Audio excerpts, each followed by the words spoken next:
The Charter and the Plan, Georgia's Unique Colonial Blueprint Introduction. The founding of Georgia in 1732 marked a pivotal moment in colonial American history. Unlike its predecessors, Georgia was conceived as a grand social experiment, a place where the failures and excesses of older colonies might be avoided through carefully crafted laws and a visionary plan of settlement. Central to this vision were the 1732 Charter and the regulations imposed by the Trustees for the establishment of the colony of Georgia in America. Together, these legal, economic, and social blueprints sought to create a society founded on equality, sobriety, industriousness, and humanitarian ideals. This blog explores the contents and purposes of the 1732 Charter, Georgia's distinctive rules on land tenure, inheritance, alcohol, and slavery, and how these policies set Georgia apart from its neighbors, especially South Carolina. The 1732 Charter, Legal, Economic, and Social Blueprints. A. The context of the Charter. By the early 18th century, England's American colonies were well established, but not without social and economic problems. The southernmost mainland colony, South Carolina, was flourishing economically, but plagued by social inequality, reliance on slave labor, and constant threats from Spanish Florida. Meanwhile, Britain's cities, particularly London, teemed with poverty, debtors, and social unrest. Philanthropists and social reformers, led by James Oglethorpe, saw an opportunity to address these issues through a new colony. B. Legal structure and authority. On June 9, 1732, King George II signed the charter that formally created the province of Georgia. The document granted legal authority to the trustees for the establishment of the colony of Georgia in America. A group of 21 men, including Oglethorpe, most of whom had philanthropic and reformist backgrounds. The trustees were given sweeping powers. Governance. The trustees would govern Georgia for 21 years, making all laws and decisions, after which control would revert to the Crown. Land ownership. The charter defined boundaries that stretched from the Savannah to the Altamaha River and from the Atlantic coast to the South Seas, a vast and somewhat vague territory. Religious freedom. With the exception of Catholics, seen as potential Spanish sympathizers, the colony was open to people of all Protestant faiths. Economic development. The trustees were empowered to grant land, raise money, and regulate trade with the aim of making Georgia both a buffer against Spain and a productive English settlement. See social and humanitarian goals.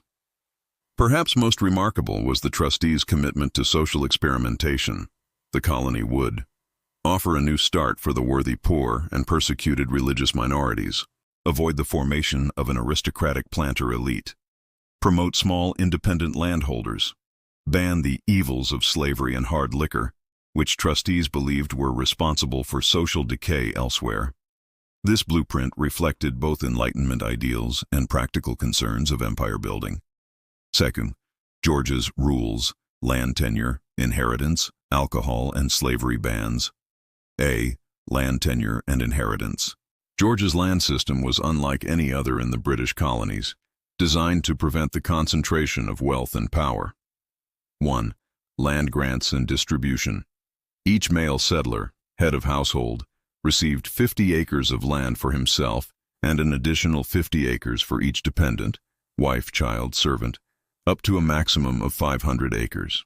Land was distributed in compact townships, with individual lots and communal squares, inspired by the orderly grids of English towns. 2. Restrictions and rationale. No large estates. Unlike South Carolina, where planters amassed huge tracts of land, Georgia's system was meant to create a society of small farmers. No female inheritance. Land was to descend only through the male line, on the assumption that men would best serve as the colony's defenders and laborers. No sale or lease. Land could not be sold, mortgaged, or leased. This rule was meant to prevent speculation and absentee landlordism, ensuring that land remained in the hands of productive resident colonists. 3. Intended effects. The trustees believed these policies would foster equality, prevent the rise of a landed aristocracy, and keep Georgia free from the instability and class conflict that plagued other colonies. B. Alcohol. ban alcohol, particularly distilled spirits like rum, was seen by the trustees as a root cause of poverty, crime, and disorder. 1. The rule. The trustees prohibited the importation, sale, and consumption of ardent spirits, rum, brandy, and other distilled liquors. Beer and wine, considered less harmful, were permitted in moderation. 2. Rationale. The ban aimed to promote health, industry, and order among the settlers. It also sought to prevent the exploitation of Native Americans through the liquor trade, a common problem elsewhere. 3. Enforcement and challenges. The alcohol ban proved difficult to enforce. Rum smuggling and illicit distillation were common, and settlers often complained that the rule was unrealistic, especially given the hot climate and hard labor. C. Slavery ban. Perhaps the most radical of Georgia's rules was the outright prohibition of slavery. 1. The rule. The charter and subsequent regulations forbade the importation and use of enslaved Africans or Native Americans in the colony. All labor was to be performed by free white settlers, or, in some cases, indentured servants. 2. Rationale. Trustees believed slavery was morally corrupting and economically detrimental to the small farmer society they wanted to build. They also feared that a slave-based economy would replicate the social divisions, unrest, and vulnerability to Spanish attack seen in South Carolina. 3. Social and strategic goals.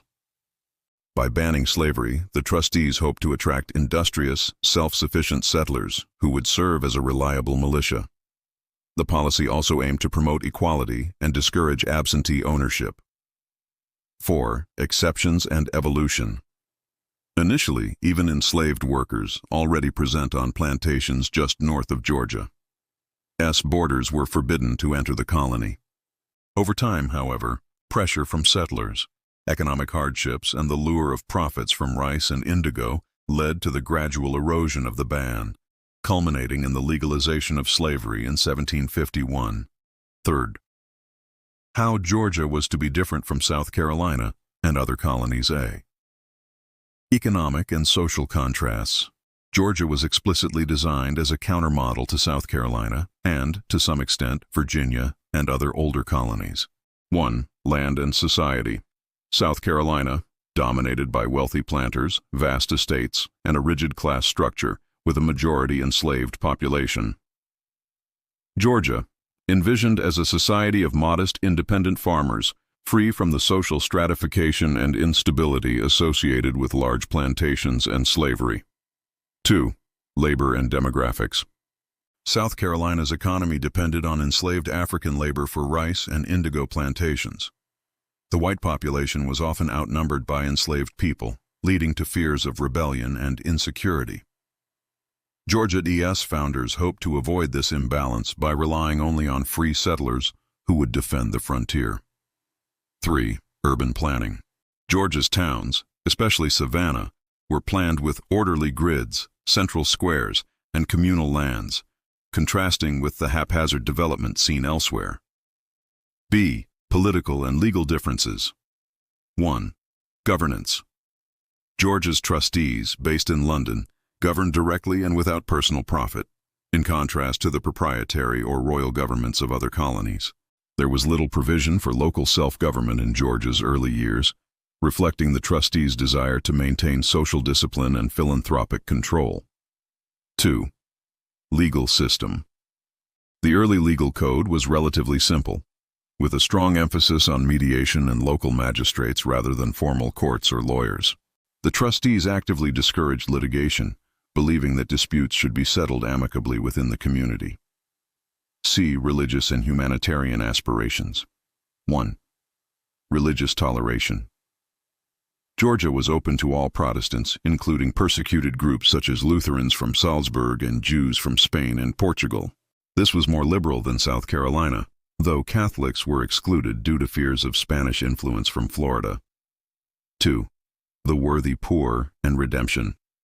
Georgia's founders, inspired by Enlightenment and Christian values, sought to rescue England's debtors and deserving poor from hopelessness. The colony was advertised as a place where hard work, sobriety, and moral living would be rewarded, and where even those who had fallen on hard times could regain dignity and self-sufficiency. 4. The realities and challenges of utopia. A. Implementation and discontent. While the trustees' plan was bold and idealistic, its application in Georgia was fraught with difficulty. 1. Land and labor problems. Many early settlers lacked the skills, resources, or inclination to farm successfully on small plots, especially in the unfamiliar climate and soil of coastal Georgia.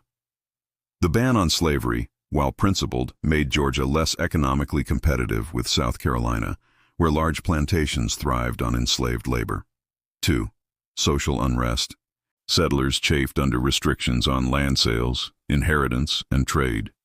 Many demanded the right to own more land, use enslaved labor, and govern themselves. Some left the colony altogether, moving to South Carolina or other colonies where opportunities seemed greater. B. Pressure and compromise.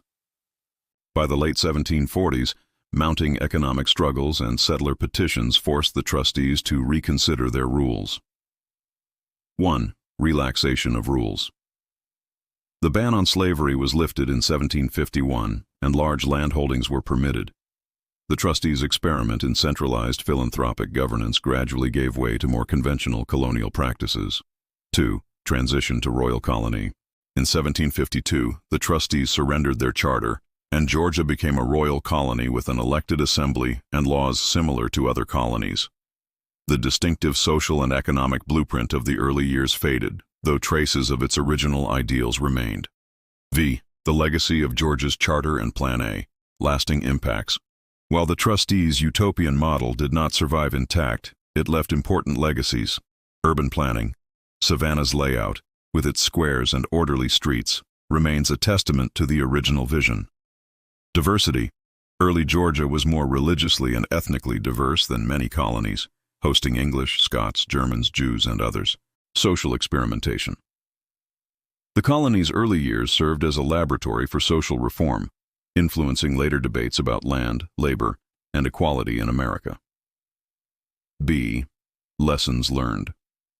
The story of Georgia's charter and plan offers enduring lessons. Idealism versus pragmatism. Lofty ideals can inspire, but must be adaptable to local realities. Social engineering.